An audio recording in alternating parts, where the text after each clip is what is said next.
Welcome to the Creative Coaching Podcast. I'm your host, Mike Lopez Jr. Follow us on Twitter at CreativeCoach47 and on YouTube at Creative Coaching Podcast. Hope you enjoyed this episode, and thanks a bunch for listening. Welcome to the podcast, Coach. Thank you. Very excited to be here. Yeah, man. Excited to have you on, man. I mean, we worked it through, and now it worked. So Yeah. appreciate your patience, man. But, I appreciate you coming on and taking the time, making the time to be with us, man. Like I said earlier, man, known you for a while now, 20-something years ago in a community college speech class, and saw your passion and saw how much you casted vision during that. And I was really kind of like, wow, this guy is headed somewhere. And then getting to know who you were in the basketball scene here in San Antonio, and the guys that you've worked with both here in the States and internationally has been really cool to see, man, to kind of see how your vision kind of came to fruition as you talked about it. Because it was lofty when I heard it. I was like, wow, this guy got some big goals, just the way I did too. And, paths that we take in life, man, it's wonderful how things have worked out, right? And so I want to ask you, like I ask everybody, Coach, how were you introduced to the game of basketball? So I guess you could blame it on Michael Jordan. I played every sport when I was younger. You kind of dabbled in all of them. And then actually baseball was my first love. But that's when I got old enough to find Michael Jordan, started watching him on TV. And then I found myself out in the driveway trying to emulate everything he did, played on some teams, did some different stuff there. But yeah, it was definitely about the time that Michael Jordan came into my life. And it just, like so many, right? I think that's why the song "I Want to Be Like Mike" was so true. Like we all did want to, achieve that kind of greatness in our lives as well, whether it was basketball or not. So, yeah, blame it on Michael Jordan. Yeah, man, that's dope. I mean, like that's kind of the same situation I had, man. I saw Michael Jordan. I thought that's just what you do. It wasn't even, this was before his winning championships. It was just the shorts, the swagger, the aura, the way kids say now. He just had it all, man, and it was so great to see. And so I that resonates, man. My second question, Coach, is about what was your experience as far as you being coached? Because a lot of times we look through that lens of how we're going to coach and how we're going to develop players because of that. How did that work out for you? I would say I had some really good teachers, right? And if you put a bunch of coaches together in the same room, they're not all teachers. Some are, some, they're just different, right? Hey, you do this, you can't do this, get out of the way. And that's not to say either one is bad, but I had a lot of great teachers, especially in my JUCO. I was a little behind at that moment, even though I made the team. And I swear I felt like I caught up quick because of how well my coach taught. And then when I came to San Antonio, I think it's what allowed me to be in a lot of spaces. Maybe I hadn't played at the high levels of some of the guys I was around or I was on the court with, but the education, so to speak, that I got from my college coaches really transferred. And I think it even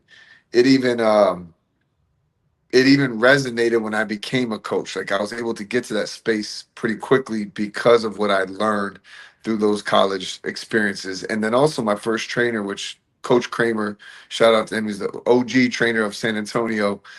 He was a teacher. He was a teacher by profession, but he was a teacher by passion. And so it just always resonated with me, and it just made sense because probably of how well not only I saw myself have success from them, but I saw other players have success from them. And so I wanted to be like that. And that's really what I carried from them into my coaching and training initial experiences, and even to this day. That's fantastic, Coach. I mean, you talk about how you were brought along, and then kind of like we always coach how we were coached, right? But teaching is one of the biggest things I think a lot of people don't understand about coaches, is that the best ones are teachers, not just guys who are really good at playing the game. Because that's always the difficult transition for really good players, is to go into coaching, because they know how they played, but they may not know how to teach how they played off instinct and natural ability and some skill. So yeah, man, it's really, really important. Any coach listening that doesn't really get it yet, become a better teacher, and you'll get it even more so, because those are the ones that stick with everybody. Now, Coach, I want to ask you about, go ahead. Oh, I was just gonna kind of piggyback. You made me think about it. Like teachers of basketball, but teachers of life, teachers of growth. Yeah. because I was just actually in the gym with Coach Val. I don't know if you know him. He won state with Madison, very successful coach in San Antonio for a Yeah. long. I think he's the oldest active coach in the city right now. And now that Rudy Bernal retired, and he was saying the same thing. Like, it's just, you got to teach life to these kids. You Yeah. got to teach them how to grow. You got to teach them how to evolve as humans, as men or women, depending on what you're coaching, and Yeah. that matters just as much as teaching basketball. Yeah. That's fantastic. No, that is very true. Coach Val's had a good run in Madison and is doing a really good job there at Castle Hills right now. So yeah, shout out to him. Now, Coach, I want to ask you about who or what influenced you to go into the coaching profession. Well, so long story short, even though I did play some youth leagues and things of that nature, my teenage years were a little rocky.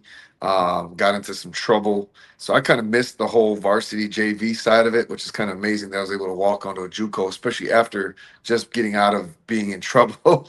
Yeah. But so I was like, when everybody had those years of experience, I didn't when I got to San Antonio. And I was trying to play those last 2 years of college, really unfamiliar with the process of recruiting. I probably would have had to mail a DVD to a college coach, not film it on my phone and then email it to 300 coaches, right? Yeah. And I didn't want to stop being around the game. And even I think for guys who did play in high school, that seems to be a very common thing. But I just had to figure, I had to accept the fact that I really wasn't being recruited. I didn't really play the position I would at a D2 or D1 when I was in JUCO, just because I was behind times a little bit. And so it was a way for me to stay in. And actually, it's crazy because being fresh out of New York, I wasn't the most talkative guy. I kind of had that New York and, been on the wrong side of the tracks kind of mentality of like, don't talk to me. I don't talk to you. I mind my business, whatever. But I'm in a pizza shop, and I remember three guys came in. One was 6'6", the other was 6'7", and I think the other one was 6'7" as well. And something in my gut said, "Man, go talk to these guys." And I'm glad I did. Two were current players as well, and then one of them was their trainer, and he started training me. But then he also gave me opportunities like, "Come help coach this camp. Come help coach this clinic." So I wanted to stay around the game, but at the same time, I was loving giving back to it, especially Yeah. giving back to kids that were getting opportunities that I didn't get, whether it's because I was in a smaller town when I grew up young playing, or even like I said, because I got in trouble in my teenage years, I didn't get those opportunities. And it just really became a passion of mine. And I knew I was done playing. So I said, man, I can stay around the game for another 20, 30 years, maybe more if I want to, if I go this route. Yeah. No, man, that's phenomenal, man. I mean, like you saw the ability to kind of not so much pay for it because you didn't get it yourself, but kind of to pay for what you could have had, and that in and of itself is very selfless, and it's to be commended because that's not what most people think when they don't get a chance. They get bitter and upset, which I'm sure there was some bitterness, but it didn't manifest into like shortchanging other people. And I think that's where you really controlled that and were able to come to terms and reconcile that. So that's great, Coach. Really good stuff, man. Now, your first welcome to coaching moment. What was that like for you when you're on the bench or you're yelling and screaming, whatever's going on, because you've coached as well. And so, what was that like for you to like be like, man, I'm not a player anymore. This isn't player development. This is like a real game. What's going on here? What was your first like coming to coaching moment, Coach? Yeah, I kind of got two. One was coaching, one was training. So coaching, I was coaching at St. Matthew's, St. Matthew's Catholic School. Um, I got blessed. I mean, I inherited a team, and especially the private school, middle school sector. Like, if you got even two guys that can play, you got a chance to win some ball games, right? Yeah, yeah, And I had about 5 or 6 guys that could go yeah, and or were just really stud athletes. Like one of them ended up playing football for Trinity. The other one played college baseball. The other one went on to college. Like I had all that. So we're steamrolling, and I'm young still. Like I don't really know how to navigate seasons well. I don't know what to prepare for long term. And we get to the championship game. Championship game. Remember this against St. Pius. And that guy had been coaching for years, and me kind of young, a little arrogant. I'm like, man, we're steamrolling everybody. Like, here we go. We're going to win. We might not steamroll these guys, but we're going to win this thing. And that guy just wow, outcoached me, coached circles around me. He had a really good team too. Don't get me wrong. But I probably had more talent collectively, but he just outcoached me. And I learned how much I didn't know in that moment. Training wise, I was training like I think my first NBA client. Well, was NBA, ended up being overseas. Um, Little different guy. Not the most humblest guy, a little bit of arrogance. And he was the first workout. He wasn't just trying to see if I could make him better like most pros do, but he was trying to break me, like talking trash and just poking at the bear. So finally, like, it wasn't like I got upset and responded in a irrational way, but as a man and out of respect, I finally said, look, if I'm not for you, then you need to keep it moving. You know what I mean? Yeah. And for him, and then to play it off, he goes to his agent and his friend who was there. Oh, see, I knew he wouldn't be able to handle me, and I just, man, at that time I was like, damn, I don't know if I'm gonna be able to do this at the pro level if it's like this. But every other pro I've worked with has never been like that. And as a matter of fact, that pro, we've reconnected over the years through social media, and he's grown. And we've talked about that scenario. Just, it is what it is, but it definitely made me who I am now, especially in to stand my ground and have respect for what I do, especially with the pros, because you can be easily overlooked and brushed to the side or just seen as the help, with some of them, not all of them, because I've had some amazing pros with high character that are, I consider friends. I've been to weddings, I've, know their family, stuff like that. But those were probably my two biggest moments from a coaching standpoint and then a training standpoint. Man, that's a unique story, but it's one that I've heard, a couple of other times, and those guys are out there, unfortunately, that just want to give you a hard time, and then at the end of it, just walk away and be like, "I don't, still don't owe you anything, so bye." And it's a test for you, the trainer, but the reality is like you're nobody's doormat, and that's what you got to always remember when you're working with guys like that who may be entitled. There may be just a handful of them, but they're there, and you just got to. It is what it is, right? And then you hope everybody matures from that situation. That's great stuff, Coach. Really good stuff. Now, what's your approach to player development? Because everybody does it differently. I mean, I've had different player development coaches on the show, and that I'm real tight with, and I know their approach. But what's your approach, Coach? So, in a nutshell, the overall theme is two things. Number one, my blessings of being around the pros at such high level basketball, even college basketball, is I try to take that, and then depending on what age level I'm work with, I try to give them that, but in a bite sized version. Got it. You know what I mean? So it's that, and that's the basketball side of it. But also for me, and some of it, the characteristics to have is the pros and higher level players have.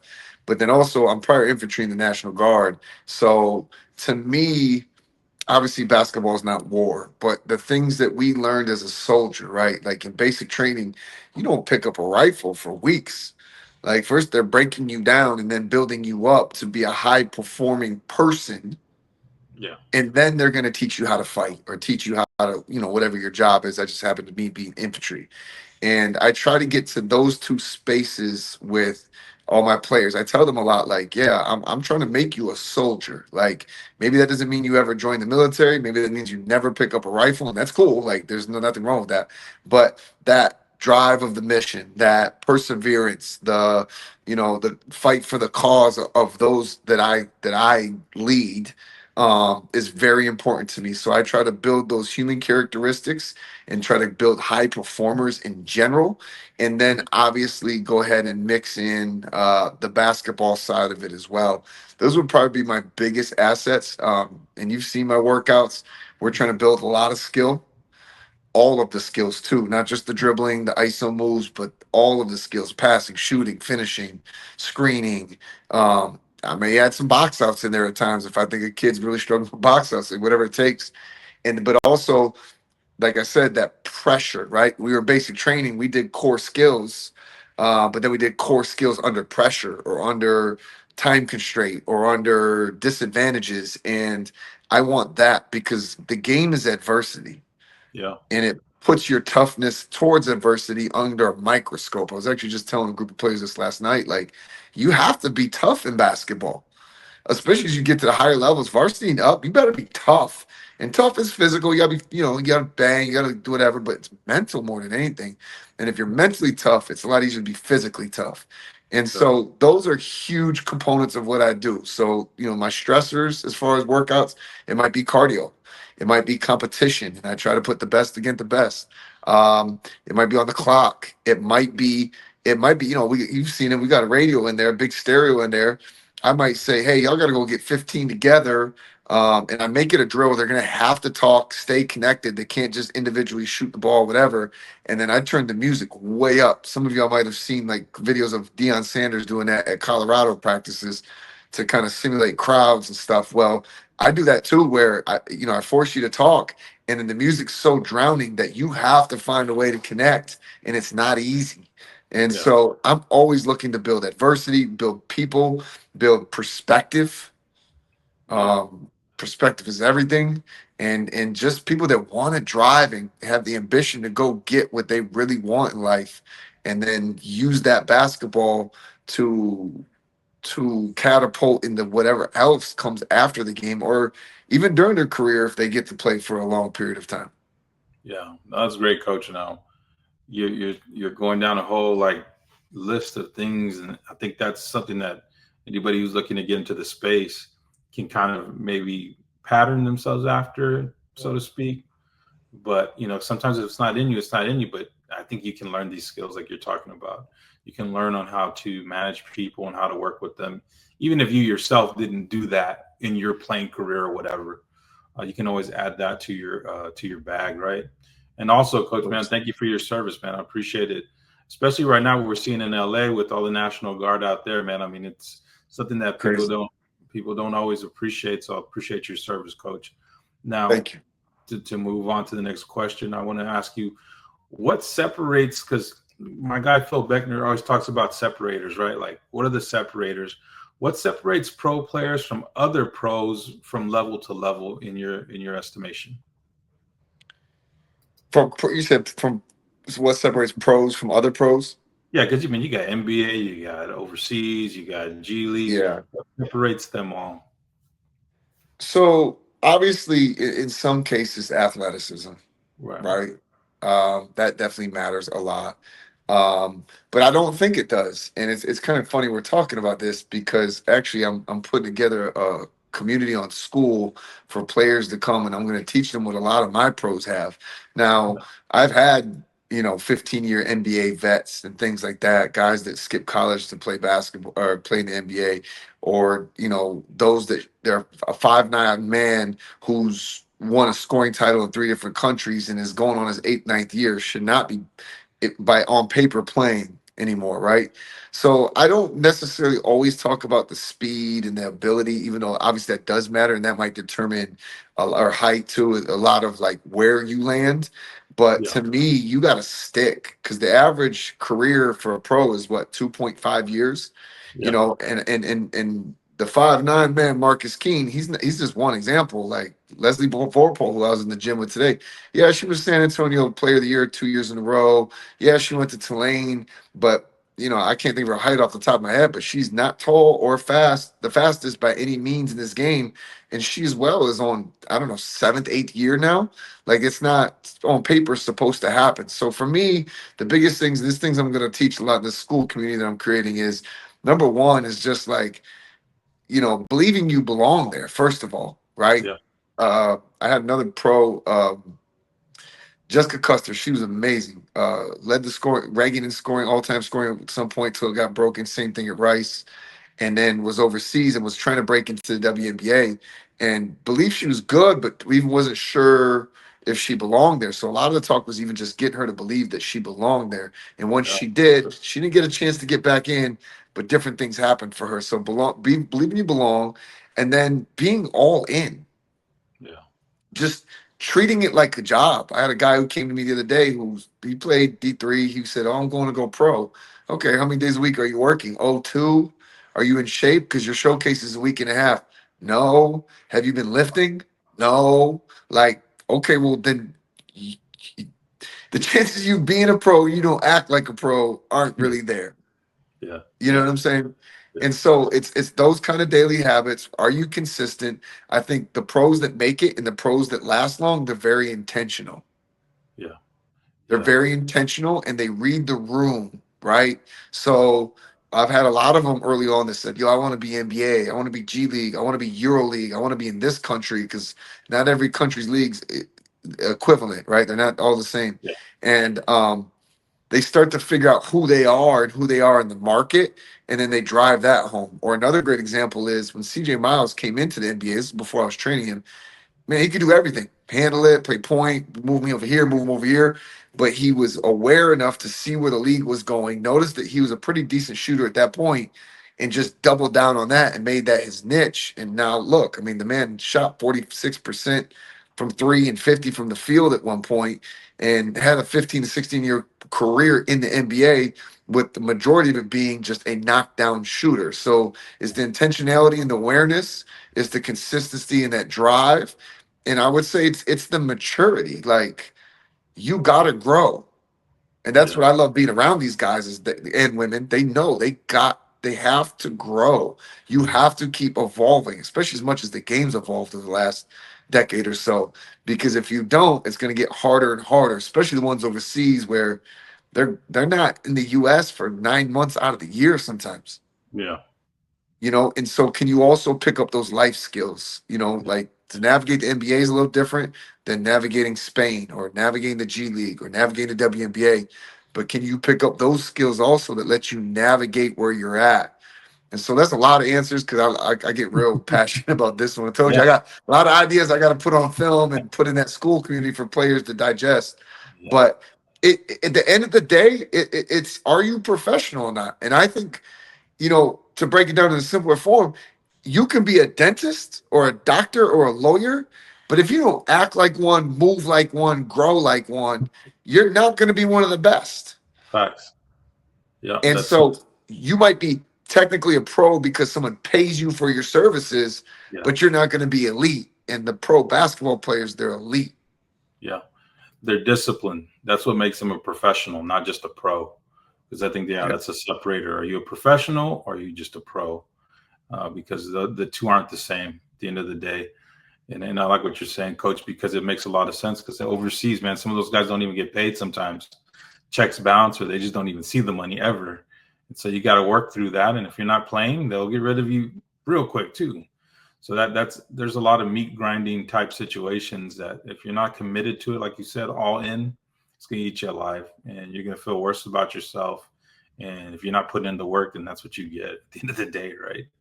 No, Talking about 100%. CJ Miles, Coach, I saw him back in high school. There was a tournament here in San Antonio at the Alamo Convocation Center, and I saw him in the warm up. And he was playing Dallas Lincoln, right, or Skyline.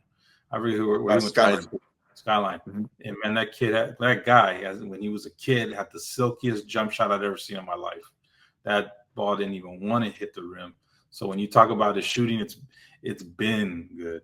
It's Yeah. been since he was in high school. So yeah, Coach, you're right about that. Now, I want to talk to you about success, Coach. What do you consider success? Knowing about all of the, being in the military, going through what you went through as a young man, and now doing what you're doing now. What do you consider success, Coach? I think success starts with figuring out what you truly want Yeah. and how to correlate that into impacting someone else as well, or others for that matter. Like, what do you want? I wanted to be a trainer. I wanted to help basketball players. But then it's like figuring out, defining that. I just think, especially in the social media world, we're always comparing ourselves to each other. Success is not black and white. Right. Success is has all different colors, all different shades, all different variations, and it's up to the person that that is desiring those things. You know what I mean? I think it does have a lot to do with who you impact, how you impact, and what influence you have in that. But it really comes down to it. Like some people might go, "Oh wow, that's really cool. You went around the world, you work with these people, but over here, I make more money for my family," and they think that's success, and that's cool. I wouldn't say it's not, because that's what they desired, right? Where maybe I passed up maybe being as wealthy as I could be, but I got those experiences that I did, and I impacted people, and it's also impacted my family, the game of basketball and being a trainer. So to me, that's success. And so it's the same for everybody. And even kind of goes to what I was saying with The pro players. Like, yeah, everybody wants to play in the NBA, WNBA, but once you start seeing what your path is, and then deciding, I'd be happy playing in Italy with in Euro Cup, or I'd be happy just being in the German league with no Euro Cup, no Euro League. And if you go and you can get there and you can do stuff to impact, that's success. And then continuing to grow and evolve it, because I think it's not 100% success if you just get there and you don't maintain it or you don't scale it.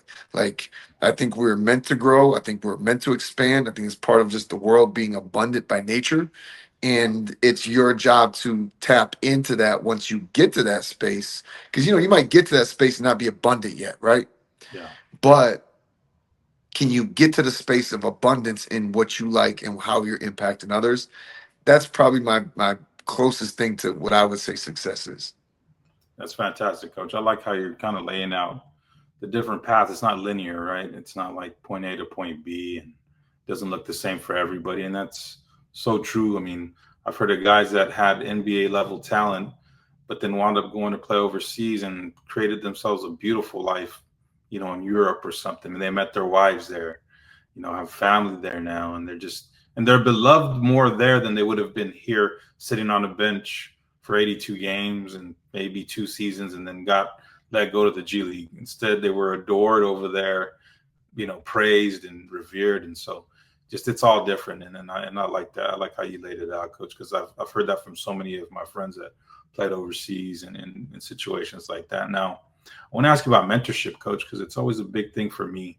I love mentorship. I love to be mentored because I'm a lifelong learner. I'm sure you are too. And just like me, I think you're a person that's always trying to figure out how to grow, like you talked about. So how important is mentorship to you, Coach? I mean, it's everything, and I think it's how we were designed to be as humans. Whether you call it God made us that way, the universe, whatever.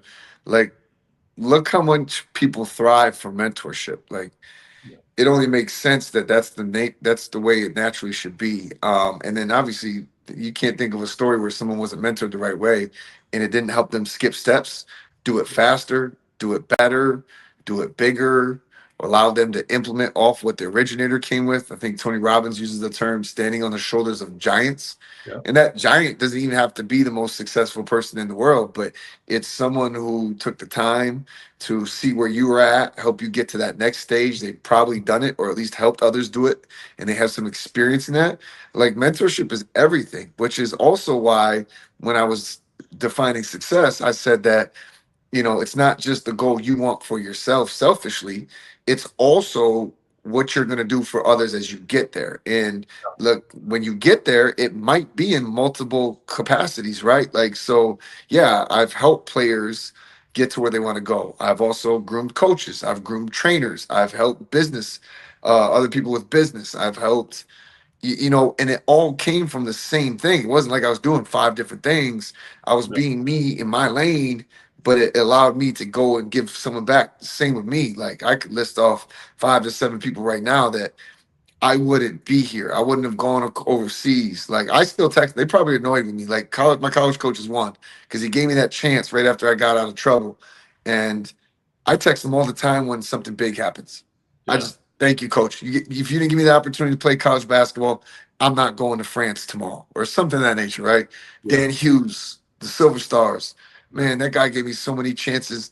I for sure would. He's a major catalyst. I'll say this: he's a major catalyst into me being able to train pro athletes. Wow, it's amazing. Huge catalyst. And not only that, like, he bring me on as an intern Daniel Robinson's rookie year. Me and Daniel Robinson trained her whole career. I went to her wedding. Like, we're family. Like, she goes to my son's games. Like, we're that close. Yeah, And a lot of that happened because Dan was willing to give me an opportunity, and then he mentored me through the process so that I was able to stick. yeah. And that That's really fantastic. matters. So Yeah. No, Coach, I like that. I like that a lot because you're not just talking about mentorship for just the game. You're talking about how it transcends the game, and you build these relationships and forge and foster relationships, and they last for a lifetime, man. They really do, and that's when you know it's real what you're doing. And here again, success. It's to me, success is what the people around you say about you, the people you live with, right? But Yeah. ultimately, the people on the outside, if you're helping them and you're doing right by them, then you're being a successful type person to them. And so that's great stuff, man. I mean, it's just really important. So, like on the level of mentorship, coach, how important do you think it is to help this next generation of, like, say, college players, pros that are about to retire and walk away from the game of playing? How important do you think it is to kind of help them and go into the space, because sometimes there's misconceptions, and or like you said, what do I want to stay in the game but I can't play anymore. uh what do I just do, put out some cones and let them rip and make how does that for you, like mentoring the next generation? So, like, if you're talking pros, I do try to not talk if they want to go the basketball route. I don't try to talk them out of it, but I try to get them to see, like, it also includes this part. It also includes this part. You know what I mean? And I think that's very important because, again, we all love to be around the game, Yeah, but it doesn't mean we should be around the game. We should maybe doing other things. Maybe we're more important or more valued in another space. So I try to go there. But once they do that, I'm real big and come in. Like, I'm not always the best at, like, let's sit down. I'm gonna step by step this with you. But sometimes it's like, yo, come get in the gym. yeah, And as I'm going through it and I'm doing it, I can sidebar to you. Hey, look, we do this because of this. Look, I knew he, just one example. I remember I was training a pro, and actually, someone who comes and rebounds for me, but she wanted some help because she's a trainer and a coach as well. The guy wasn't getting the drill. The pro wasn't getting the drill, and he couldn't get it. He couldn't get it. He couldn't get it. We did it over. We did it over. He couldn't get it. He was like, I'll come back to it. And I was like, cool. And it blew her mind. She was like, yo, you're just gonna let him do that? I was like, yeah. Like, at the pro level, like, they will come back to it, first of all, because they want to get it. They're yeah, not just ducking, they're not just ducking adversity. You know what I mean? And anyways, I wanted to explain to all that. So sometimes that's better for me, yeah, in that sense. But I also try to show them, like, you gotta understand business. You gotta understand this. At least if you want to be a trainer. Like, if you want to be a coach, you gotta understand different things. But just try to navigate that, and then trying to put them around people that, can help grow them in ways that maybe I can't. Or if it is a situation where, like, they're going to go to basketball and they don't know where in the game, okay, well, go over here with this with me and come train. Okay, now go over here with this coach and go intern with him, or go be his assistant for a year. yeah. Or maybe it's the business side. Well, look, I got some people over at the Spurs. Maybe you can sit down and buy them lunch and start picking their brain and see what intrigues you on the business side. But I think it's also me as a mentor is putting them around other mentors in my network that can also help bring that along. And then us as a community is what scales them into figuring out what they want to do, and then allowing them to take off on that platform. That's great, coach. You're talking about like showing them a menu of what's out there and what they need to know in different scenarios, and then giving them the practicum as well. I think that's one thing a lot of guys don't get. They just kind of like, all right, let me get some kids together and see what I can do. When bringing being brought along is a lot easier. Like, especially these younger generations, they need to not know how to do it, but why they're doing it. And Yeah. once they figure out the why and the how, man, they can take off. I mean, they're that intuitive and that good. So it's like a video game for them. And I mean, I couldn't do it any. I can't play video games anymore. But these younger cats, man, they just take to it like a fish in water. And I'm like, there's something special about them, even though they're always on their phone and they got those things in their ears and they look silly. But at the end of the day, when you put them to something they love to do, man, they get after it. So that's great, coach. I really appreciate you kind of going through that. Now, learning, right? It's a lifelong process, man. What have you learned about yourself throughout your career? Um, I definitely learned that, I say this with no ego, but, like, I was everything that's happened to me, like, including the struggles as a teenager, like, all of that was for right now. It really is. Just being in business alone, especially in a new city, you don't have much connections. And when I started in San Antonio, it takes a lot of perseverance. It takes a lot of grind. And there's a lot of downs with the ups. And so the things I went through, nobody should go through in some of them. And there's nothing more scary than some of the things I went through. So when it's got to take a risk, trying to do this camp or trying to make something happen in this other country, like I always remind myself, like, yeah, I can still get nerves even to this day, or I get a little hesitant or question myself. But I remember, like, man, you survived that. So Yeah. how is this even Hmm. comparable? Like, what are you really stressing? Are you really stressing, or are you just stressing to stress? And I think I heard even LeBron kind of say it one time in an interview. They asked him, like, I think it was the finals. Oh, all this pressure, LeBron, and how do you handle it? He said, "Look, when I was growing up, we didn't even know we were going to live week to week at one point in life. Yeah. Like, that's pressure, that's Yeah. stress." And it kind of correlated for me and helped me define what it was for me. I think that's very important. Even though I think all of us are designed and built to give and share and mentor everybody, obviously some of us have a little more of a gift for it. And again, this is an egoless claim, but I feel that that is me. Like, that was what God's decision was for me, is to impact, make change, make growth, Yeah. just to have influence. And I'm not talking social media influence, but influence that people wanted to change their lives. I mean, like, when you're out in town with your kids, you're at the mall, a mall, or I don't know where we're at, HEB somewhere, and some 25-year-old kid, I didn't even really recognize him. He comes up to me, he's like, "Man, you're Coach Springer. I went to your camp." Now, I don't, man, you know how many camps I've run over the last 20 years? I don't even know what camp it was. Some of these camps had 80 to 120 kids in them. Many of them did, actually. I couldn't even recognize. I mean, like, I couldn't spot where I knew the kid from, but this dude was almost in tears talking about what you told me at this camp really changed everything, trajectory of my life. Like, I think that's what I'm supposed to be doing, at least for me. But Yeah. I also think it took me getting out there and not being scared to take action on what was in my heart. Yeah. Like the situation I was in, especially when I started Spartan basketball. My first son was just born. We were struggling. I was still a student at that time. I was the guard at that time. My wife was a student at that time, college, UTSA. Um, I could have easily just said, "Well, man, I need to go get a corporate job because I got to pay these bills." And Yeah. who knows if that talent would have been wasted in that platform.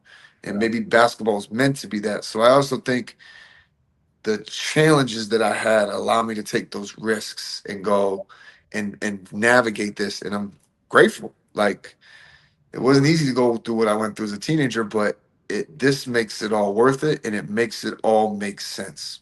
Yeah. So like we talked earlier about that linear path or non-linear path to success.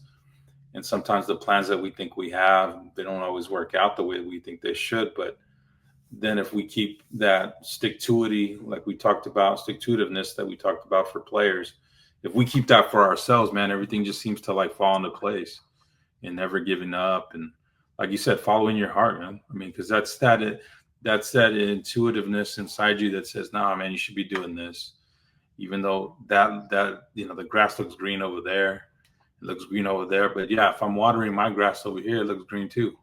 And kind of one of those things, man. So yeah, that's great stuff, man, because it's real what you're saying. It's not like something that people can just look at and say, "Wow, that's good for him, good for him." Like, no, man, look at the adversity in your life as an opportunity to grow, and that it's got you where you're at. And you're not even. My dad would always tell me stuff like, "Hey, look, you're still alive, right? Yeah, then you're good to go. You're not in the hospital, right? Yeah. You're good to go." Things of that Still nature. adapts. Yeah. Yeah, it's really so it's fantastic, man. Now about your support system, coach, I guess that's one of the things that I ask a lot of coaches about their support system, whether it's at home with your family or other coaches within the space. How important is your support system? Man, it's everything. As they say a lot in the coaching world, you got to be able to fill your cup before you can pour out for others. And I Yeah, think the support system does that. You got to do some intentional work on your own, have your own space, journal, meditate, whatever you do. But I think the support system does that. My wife has been amazing, been patient, figured things out, especially in that early stages, like I was just talking about. Keeps me grounded when maybe success is at a high momentum. It just gives me a different perspective. Like, I think us coaches, a lot of times we can make ball is life, to use that term, and not realize and think just because, okay, well, I'm spending time with these people, but basketball's on our mind. She's Yeah. really helped me understand like life is life, Yeah. and then basketball is a part of it, and just always there for me. Like I said, keep me humble when things are going right, and pick me up and pat me on the back when things aren't going right.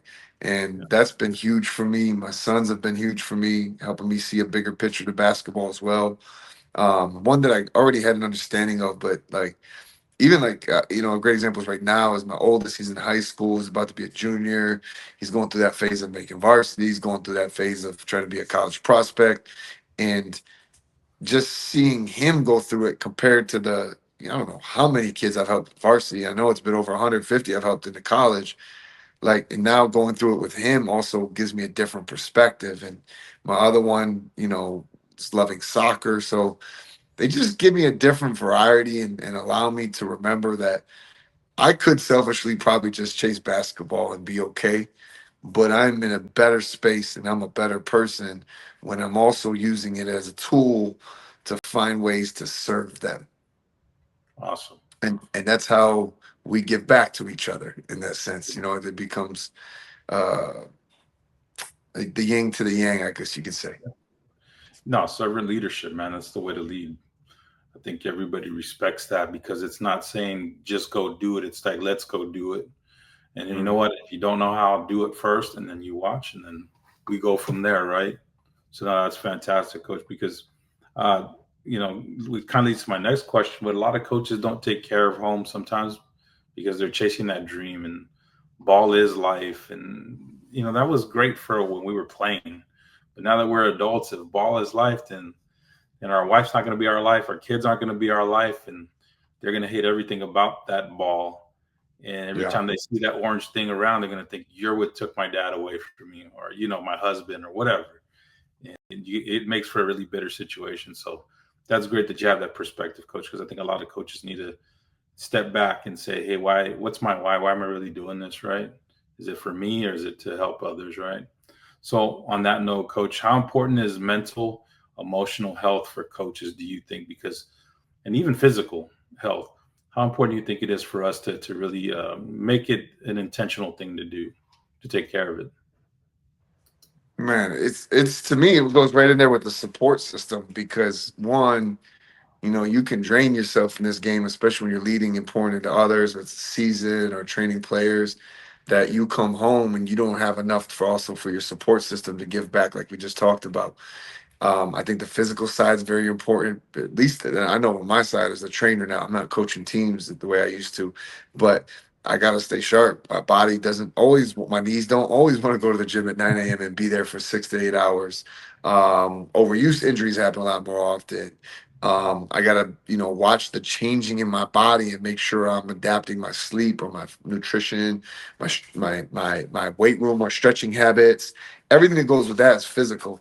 I think the emotional, mental side is really strong too, because number one, if you can get into a space where you can do that for yourself, you now can teach that part. And I don't care whether you're a trainer or a coach, that is key things that every player needs, especially to be a high performer, like what I was talking about being a soldier earlier. But that is one thing that I see that I think a lot of this younger now generation needs even more so, because they're so diluted with these bad messages and these comparison, and they're going through a lot. They're going through a lot right now, and being able to teach that, the the mental fortitude, or being able to give yourself grace, or being able to be patient and trusting that your journey is going to turn out just fine as well. Like, that's a lot of stuff that they need, but if you're not there, how are you going to do that Yeah. for them? And so I think that's important. I think a lot of times, like especially team coaches, and I was guilty of this as well.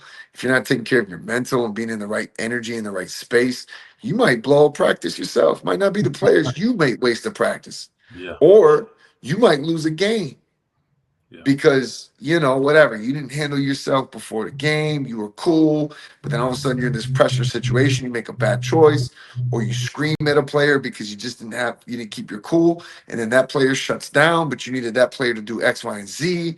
Like, there's a million different circumstances I can come to, but at the end of the day, like, it's just like I tell the players, like, I tell players to work on their mental and emotional health because they say they want to be leaders, and most of them are. Either because they're the most talented kid on their team, and those are the ones that get gravitated to the most or the most disciplined. And I say, okay, but you're mad because you missed two shots in my workout. The scoreboard wasn't even on.